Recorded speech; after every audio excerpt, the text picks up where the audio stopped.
Raptors go into Brooklyn there this evening and play two completely different basketball games.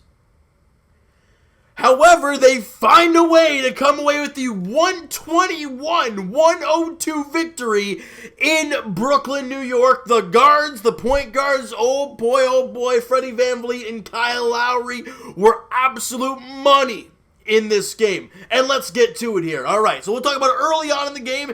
Nothing going right for the Toronto Raptors. They couldn't get anything going in the first quarter. You're down 9, 33 to 24 at the end of one quarter of play. That ain't pretty.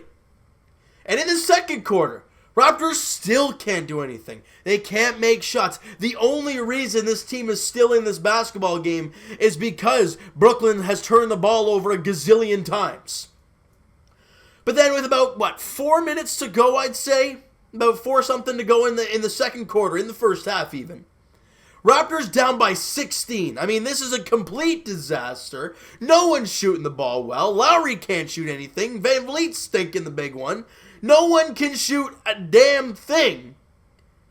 You made 1 or 2 threes the entire game so far. Maybe a little bit more than that, but in and around there. And Nick Nurse calls a timeout with 4 minutes to go. After that timeout, I don't know what happened. Lowry said after the game that he said it was just, he said the same thing, in each timeout, and it finally got through to them. That's what he said in his post-game interview with Jack Armstrong. I don't know if he said it any differently or what, because the Raptors clearly heard what he was saying and came out after that timeout and finished the first half extremely good. I mean, look, they were down 9 after 1. They actually won the second quarter 24-19. That run that they had to end the second quarter was ridiculous. And going, like I said, you're down 16.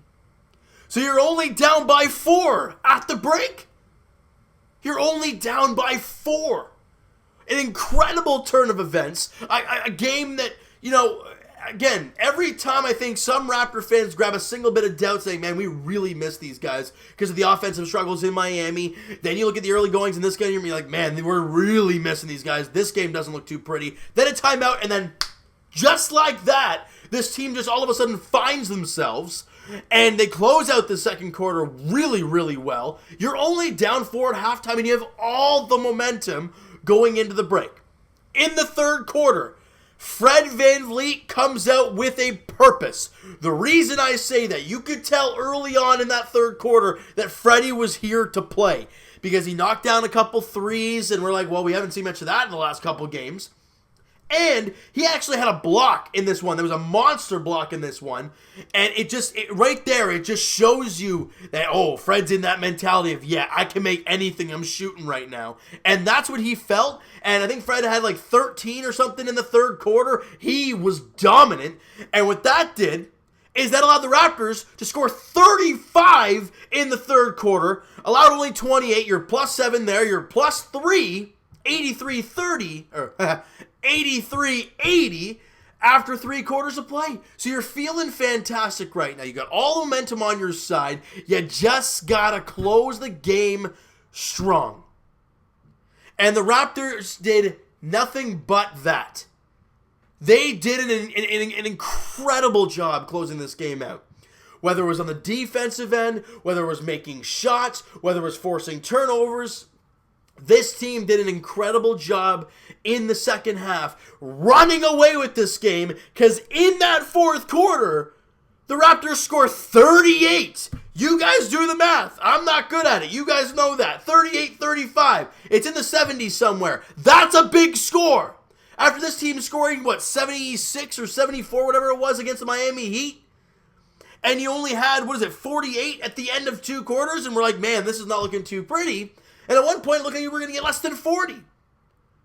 And then, like I said earlier, a little snap, and you turn everything, and you score a plus 70 third and fourth quarter, and you hold them to only 50, and you dominate. You flat out dominate the latter 2 frames in this game, and you come away with the win by 19. You were down 16 with 4 to play in the second quarter. You come back and win by 19 on the road. And Kyle Lowry, we all know the saying with Kyle, do not poke the bear. People still don't realize that. You know, Lowry gets a tech. He's fired up about that. He's hearing yapping from their bench. That's not a good. That is a terrible idea if you're the Brooklyn Nets. Clearly, the fans don't know a damn thing because they start yapping Lowry. So what is he thinking? I'm gonna make you look stupid. And he's pretty much, I don't know if quote for quote, I'm not too sure exactly what he said in his post-game interview with Jack, but it was something along those lines. You're gonna hear all this stuff on the road, and I just want to shut you up. Something along those lines. And he did just that. Lowry, look, in the first 3 quarters, really wasn't a whole lot. He didn't shoot the ball very well. I think he had a total of was he in single digits or just like 11 or 12? Nothing crazy. But in that fourth quarter, when things started to really tense up when it comes to calls, fans, and opponents yapping you, Lowry is like, oh, I'm going to beat the living snot out of you now. And that's exactly what happened. Lowry scored 16 in the fourth quarter. 16 points for Kyle in the fourth quarter alone. Their team scored 22 in the fourth quarter. Not only was the Raptors' defense exceptional in the third and fourth quarter, especially the fourth when you needed that closing time, they made shots. And every time, and I'm going to be the first one to say this, guys. Maybe not the first one, but I'll say it. In that second quarter, down 16, I'm like, this doesn't look good. I really don't feel good about this game. Because you think of the injuries, you think you're on the road, they're an all-right home team, they just got LeVert back, they're feeling great right now. And every time, I swear, every single time I have this slight bit of doubt with this team, because, you know, their injuries or whatever the case may be at the time, they always find a way to turn things around and for us to go, this team's actually fantastic.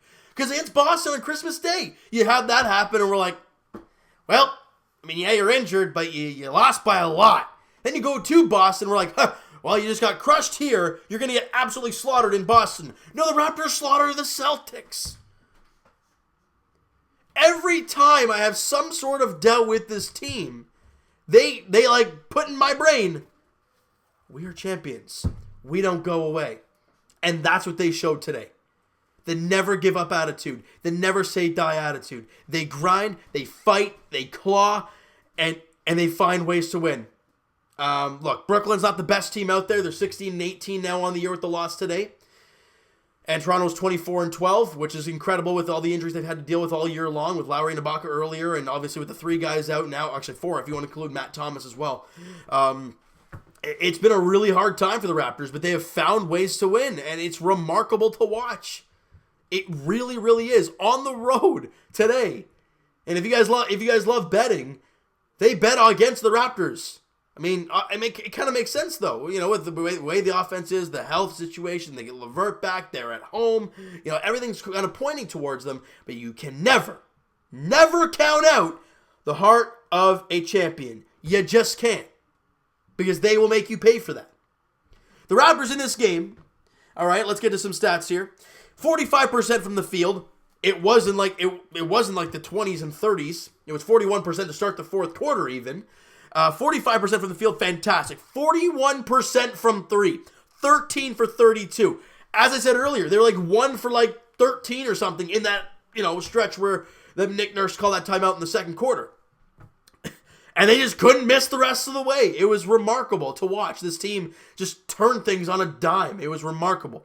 71% from the line, 20 for 28. They were 74% from the line, 25 for 34. Excuse me. Rebounding, again, I thought with guys like Jared Allen and DeAndre Jordan, I expected to lose that kind of battle. No, Raptors win it by 5, 43-38. Again, probably a lot of those are in the latter half of the game when you needed to be grindy and fight and claw, and that's what this team did. 15 offensive rebounds to their 6. I don't know what it is with this team, guys, because I know earlier in the year we're talking about, man, the rebound and the offensive boards are killing us. Last year was the same thing. But over the last, a few weeks or so, it seems like this team is really starting to get on the glass. Like I said, 15-6 in the offensive boards category. But, as I said, the turnovers were a huge problem for the Nets, and that's why the Raptors were in this game early. You can credit the offensive boards, and you can credit turnovers to this victory. The reason I'm saying that, the Raptors did shoot a lower percentage than they did. They shot 48% from the field. However, the Raptors took 30, and I mean 30 more shots. I mean, you're bound to make more shots than they did. You did by 12, and you won by 19. Look, they had 24 turnovers. I think they were like 16 at halftime or something. It was incredible to see. And the Raptors, very, very sad. One of the clean games we've seen from this basketball team. 7 turnovers for the Raptors. Only 7 turnovers. That's insane. We've been seeing 11s, 12s. We're like, that's pretty good. 7 turnovers. That's remarkable. 21 assists for the Raptors in this one. They had 24. 10 steals to their 4, 4 blocks to their 11. Obviously, with the 2 guys inside of Jarrett Allen and DeAndre Jordan, they're going to reject shots all day long. And we talk about turnovers. Points in the paint. Raptors were plus 20. 54-34. Big night for the Raptors inside the paint. And second chance points. Look, we talked about it. They won the offensive glass by 15-6. You won the second chance points 20-9. Big numbers there for the Raptors there. And in the fast break, 18-12. And the huge reason this Raptor team won the game, as we talked about, the turnovers were a huge 24-7 is a ridiculous gap. They had 9 points off of our 7 turnovers. Off of their 24 turnovers, the Raptors scored 32 points. You guys can do the math there. What the differential is. I think it's like 21 or something. I don't know. I'm wrong. But it's a big number. It's definitely a big number. And the Raptors are incredible. I think it was actually... I'm trying to do some math in my head. I'm not good at that. I think 23 maybe? You guys go crazy. I mean, you guys go nuts. I think it is 23. I think I might be getting it right. But what a job. What a job by this team this evening. I mean, let's go through these stats now real quick. OG Anunoby, look, we haven't seen this guy play very well lately. He had 7 points, 3 boards, and an assist today in 29 minutes, but he shot 3 of 6. It was 1 of 2 from 3, and was a +8 while he was on the floor. So he wasn't inefficient while he was out there, and he didn't cost the team while he was out there. So I'm not going to complain about that, but I would love to see him take on a bigger role here than what we're seeing. Patrick McCaw, 8 points, 3 boards, and assists. On 4 of 7 shooting, missed the 1-3 he took, had a steal in the ball game. In 25 minutes of work. Look, he was efficient when he was out there. That's all I got to say about him. Serge Ibaka, big night for Serge. Huge night for Serge Ibaka, especially later in the game. 21 and 12 for Serge. 8 for 15 shooting. 4 or 5 from the free throw line, and he only took 1 3. Thank goodness. Live in the paint, Serge. Live mid-range. That's where he is so good. Took 1 3, made the 3, and that's it. He didn't get all 3 happy. I made 1. I can make 2 now. 3, 4, 5. No, he made 1 and left it at that. I like it from Serge Ibaka. What else did he do? He had a block in the game. It was plus 11 while he was out there. Great job, Serge Ibaka. Now, let's get to the boys. The boys that won this game. Ideally, they weren't the only guys who won the game, but they were the huge parts to this team winning this game today. Kyle Lowry, look, he shot 6 of 19 from the field, 5 of 12 from 3, which is really good. 9 of 10 from the line, 2 steals, a block, plus 17 when he was on the floor. And you know how hard he was playing late in the game? That was with 5 fouls. It was with 5 fouls or 5 turnovers that he had. 5 fouls. Dog mentality, never quit, always fighting. That's what you love to see from Kyle Lowry. 26 points, 4 boards, and 5 assists. Again, like I said, 16 of he only had 10 points. There you go, after 3 quarters of play. But 16 in the fourth. And people can say, well, the numbers are low. He scored 16 in the fourth when your team was only up by 3. You needed him to be big, and he was. If anybody's going to complain about Kyle Lowry, I don't want to hear it. Because really, he was a huge factor for this team winning this game today. Fred VanVleet, the other part of it. He was remarkable. We talked about his numbers in the third quarter. He was just as good in the fourth. 29 points, 11 assists, 4 rebounds, 11 of 19 shooting, 5 of 8 from 3, 2 of 5 from the line. That's very non-Fred VanVleet-like. 1 block in the game. I talked about that a little bit earlier on. And +9 when he was on the floor. By the way, Lowry was a +17 out there in 43 minutes of the Lowry play. He played 43 minutes. It's 48 in the game. That's crazy. And Van Vliet played. What just happened there? Van Vliet, there it is, played 36 minutes, and he had the double-double, 29 and 11, shot very efficient, was just incredible. Freddie Van Vliet, you saw it in this game. You saw when he came out in the third quarter, made a couple shots, you're like, oh, the ice-cold Freddie, the playoff Freddie's out here right now, and we're seeing it. Oh, this is the time you need that, and he showed it, and he was awesome. All right, Rondé Hollis-Jefferson, again, shot 5 of 13, which isn't the greatest, but he gave you 10 points, 5 boards, couple assists in 26 minutes of work. Also gave you 4 steals. Rondé's a guy who's going to grind. He was a plus 21 while he was on the floor, was Rondé Hollis-Jefferson. He's a guy who works, you know. He's a little bit better offensive Bismack Biyombo. Maybe not as good of a shot blocker, but again, the energy type of factor. Rondé Hollis-Jefferson brought it today. Chris Boucher and Terrence Davis, look, they didn't play a lot. Terrence Davis played 16 minutes and Boucher played 20, but both guys came in and both guys contributed. Huge game for these guys. 7.7 boards for Boucher on 3 of 8 shooting. Missed both threes, was 1 of 4 from the line. Had a block in the game, was a plus 8 on the floor. Came in there, made an impact. Good job. As for Terrence Davis, he's my guy. He's always been my guy. He'll be my guy for as long as he's a Toronto Raptor. 7 points in 16 minutes, 1 assist, 1 rebound on 3 of 5 shooting, 1 of 2 from 3, 2 steals, and one of them was a ridiculous steal. It was kind of in a pick and roll with DeAndre Jordan, and he just kind of grabbed it. I mean, it was. I kind of got flashbacks of Kawhi's, one last year where he didn't even look and kind of just dove in that direction. Got the steal. They said he didn't have to dive. He just kind of grabbed it, went up the floor, and we got a couple points out of it. So a really good job for Terrence Davis in this one. He was also a plus 11 while he was on the floor, and Toronto native O'Shea Brissett came in and made an impact. Guys, in 9 minutes, he had 6 points and a rebound, took 1 shot, made the shot, made all 4 free throws he was out there. He had a steal in the ball game, and he was a plus 8. Came in there, made a positive impact, helped your team win. That's what you call a good player. And this team is continuously finding diamonds in he's not a diamond, but he's a guy who can impact your team. And that's what we're seeing every single night from somebody different. Not every single night, but most nights with this team, and it's remarkable to watch. I've said that a lot in this video. You know why? Because it is. Because if you guys watched today's game, you would have seen, if you guys watched the first half, and you didn't watch the second half, and you didn't look at box scores, and I asked you, how do you think they did? You probably would have said, how bad did they lose? They won by 19. This team is incredible. I mean, they are a grindy team that fights, claws, and never goes away. And that's what you love to see from this Toronto Raptors squad. Now, the next game for this team isn't until Tuesday. That's what makes this game ever so sweet. This one tonight against Brooklyn. Because now you have some time off. You have Sunday off, you have Monday off, and then you got to play on Tuesday. Now, we don't know what the news will be end up being for... Van Vliet actually did leave the game late in this one. A little bump by Joe Harris. He looked okay. He was walking just fine.